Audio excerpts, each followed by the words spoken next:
welcome back to another class of Write You Debate classes. So the overview or schedule for today is we're first going to go over review questions, second go over a POI activity, and then finally talk about a rebuttal speech, and then start prepping for a debate for next class. So these are some review questions I asked my students. You can try them on your own. First of all, what is a POI? A POI stands for a point of information, and it is a question or a statement that is made during your opponent's speech. Number 2, how long should a POI be? A POI should be no more than 15 seconds. So it can be 15 seconds or below 15 seconds. Number 3, how long should a heckle be? A heckle should be no more than 3 words, so it's usually made in third speech and it can be 3 words or less. So starting off with a POI activity, just as a reminder, I told my students to give an AREI for the topic, social media does more harm than good. I assigned them signs, and then everyone will try to POI that person at least once. The proposition side of this activity are Joni and Gabriel, and the opposition side is Alex and Bowen. So this means that when prop is giving their speeches, Alex and Bowen, the opposition, will try to make at least 1 POI each. And the same goes for the opposition. When the opposition is speaking, the proposition will try to make 1 or more POIs. One day, my friend Emily was on social media, and there were a couple of mean comments about her.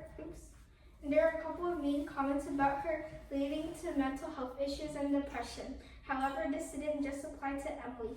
Kids, teenagers, and even young adults also have mental health issues because of social media.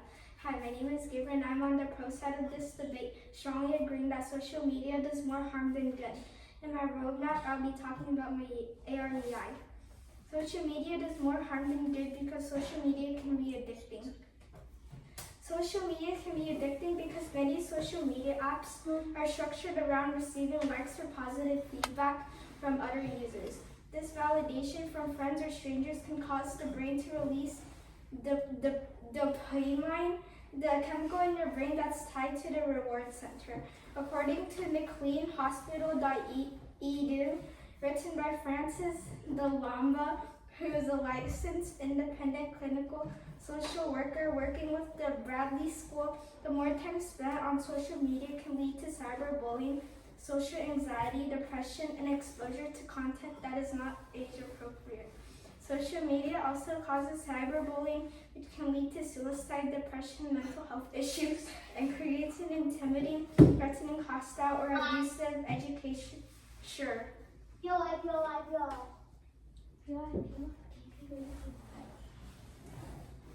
Ask the question?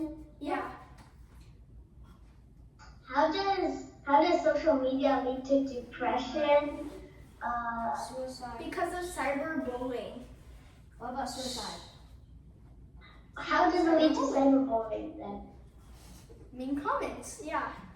How does it lead to mean comments? When people type in bad things. The more time spent on social media can lead to cyberbullying, social anxiety, depression, and exposure to content that is not age appropriate. POI. Sure. Why does it lead to nervousness? I never said nervousness. Or anxiety. I thought basically nervousness.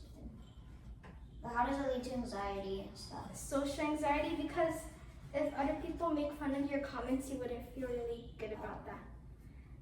Social media is addictive. When you're playing a game or accomplishing a task, you seek to do it as well as you can. This leads to wanting to finish it, which can take a long time. About 90% of teens have social media, and because so many teens have social media, mental health issues in kids are growing by 13% every year. Social media is horrible for kids and sometimes even adults. After Emily took a break from social media, she was much happier and didn't have as much pressure. Because of these reasons and a lot more, I strongly agree that social media does more harm than good. Thank you. That was really good. Noise. That was really good. And you guys did good with your POIs too. I think it's really good that you ask why it leads to depression, why it leads to social anxiety, because sometimes debaters just say, oh, this leads to depression, but doesn't explain it. So I think that was really good. And Gabriel, your responses to the POIs were also really good. As a reminder, try not to have like conversations when you POI, like try not to talk back and forth, because POI, you ask a question and they answer it. Even if you disagree, wait like 20 seconds and ask another POI. Don't try to talk back to them, right? Okay. Time for opposition. This time, Alex, you're just listening, and Bowen, you are giving your AREI, and Gabriel and Joni, you two are trying to POI him at least Do I once. have to I thought I was POI second. Alex? Like, do I POI a person at least one? Did you know that over 60% of people worldwide use social media? I think social media does more good than harm, because social media allows greater convenience and connectivity. According to lifespan.org, it helps us stay connected with friends and family through the internet, and it also allows quicker bill pay, and finally allows learning, for example, through YouTube. This impacts our society because it can help us learn better, and it is more convenient than doing things in real life. Back to my introduction, I believe social media does more good than harm, as many people wouldn't have used it if to do more harm than good. Thank you. Bowen. POI. How do you know that it teaches them? They could have edited it. You could watch a bunch of videos about it, and if they all say the same thing, you can probably think that it's the truth. Everyone says the same thing. They Can I can't say all my be POI? If social media spreads good, how come there's still like mental health issues that come from it? I didn't say that it only spreads good, but it doesn't do more harm than good. That's all. Okay, that makes sense. Okay. Yeah, you guys did good on POIs and also responding to POIs. Bowen, I think it's really good that you said like, oh, you're not necessarily saying it does, like, it only does good, but it's just that it does not do more harm. So I think that's very good. Now it's Joni's turn to give her speech while Alex and Bowen try to POI her at least once. Timmy got really bad grades and Swan was addicted to social media at the same time. Hi, my name is Joni and I will be debating on the proposition side that social media does more harm than good. Social media causes bad grades for students and also causes addiction. POI. Yeah. Why does it cause addiction? Because they like have their face in their phone a day. Like, ooh, scroll. Scroll. Yeah. Okay. Social media causes bad grades for students, also causes addiction because they get too focused on social media and forget to do homework and others forward. POI. Bowen. Oh, I POI too. Okay, let's do Bowen's first. So why do students why don't students do anything other than watch social media once they get introduced to it? Because they're addicted. Why do they get addicted? I stop. When they look at it too much. Okay, can I have a POI? Okay. Hey, well, why can't they just like set a timer on the phone or like Because they have addiction. And they won't do that. According to helpguide.org, it says that when kids get introduced to social media, they won't do anything except watch social media. This impacts 69% of the adults who watch social media, and 70% of teenagers check social media several times a day. This is why social media does more harm than good. Referring back to my introduction, this is why Timmy got bad grades. After his parents took his phone away, he paid more attention in class and got way better grades than before he had his phone. Thank you. That was good. That was good. Those are also good POIs and good responses. And now it's Alex's turn. Hi, my name is Alex, and I am on the con side of this debate telling you how social media is good for you. Social media allows online chatting and stuff. This is good because if your friend is sick or is traveling, you can text them using social media. That's gonna be long. We found that the routine social media use, for example, using social media as part of everyday routine and responding to content that others share is positively associated with all three health outcomes. An emotional connection to social media, for example, checking apps excessively out of fear of missing out, being disappointed about feeling disconnected from friends or not logged into social media is negatively associated with all three outcomes. On the other hand, a growing body of research has demonstrated that social media use is negatively associated with mental health and well-being, particularly along with young people. For example, it may contribute to increased risk of depression and anxiety symptoms. How does it? Wait, never mind. Our findings suggest that the way I can't really hear. Our findings suggest that the ways that people are using social media may have more of an impact on their mental health and well-being than just the frequency and duration of the use. That's why social media can be POI. How can commenting on other people's posts help your own mental health?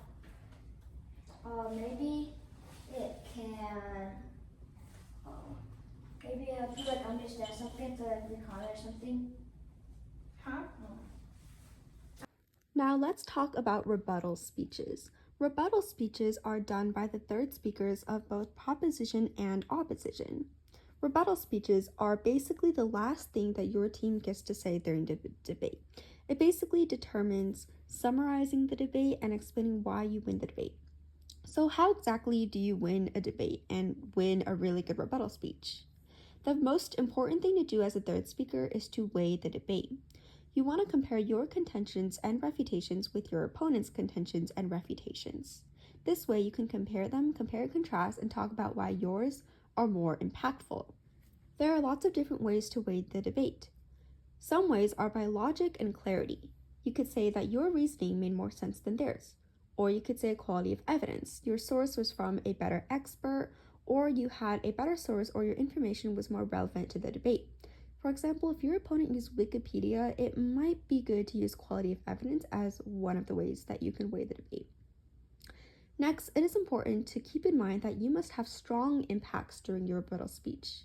Two main types of impacts are magnitude, which is a larger effect. By winning on magnitude, you are not only talking about the quantity of people affected or number of people affected, but also the quality of the impact. How many people were affected and how much were they affected by this? This makes up magnitude. Next, you can also weigh on likelihood. Is your situation more likely to happen than theirs?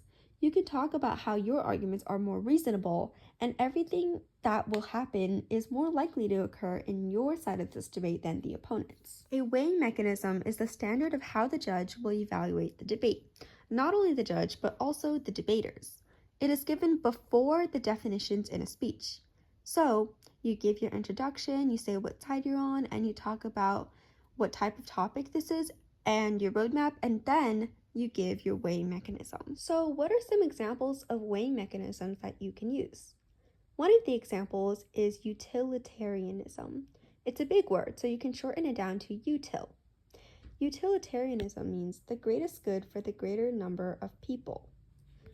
However, when you do set a weighing mechanism, weighing should be done with consideration of the weighing mechanism. So, after you compare your points, you may talk about why you would win on the weighing mechanism. So, why do you win on number of people affected? Your side must have better benefits for more people. How do you win on likelihood? Your side probably made more sense than the opponent's.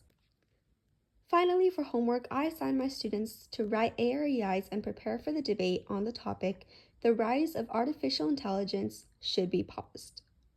Proposition was Bo and Gabriel Alex, and opposition was Joni, me, and Joni, a two-person team. Joni will be first and third speaker. Thank you so much for watching, and stay tuned for the next class.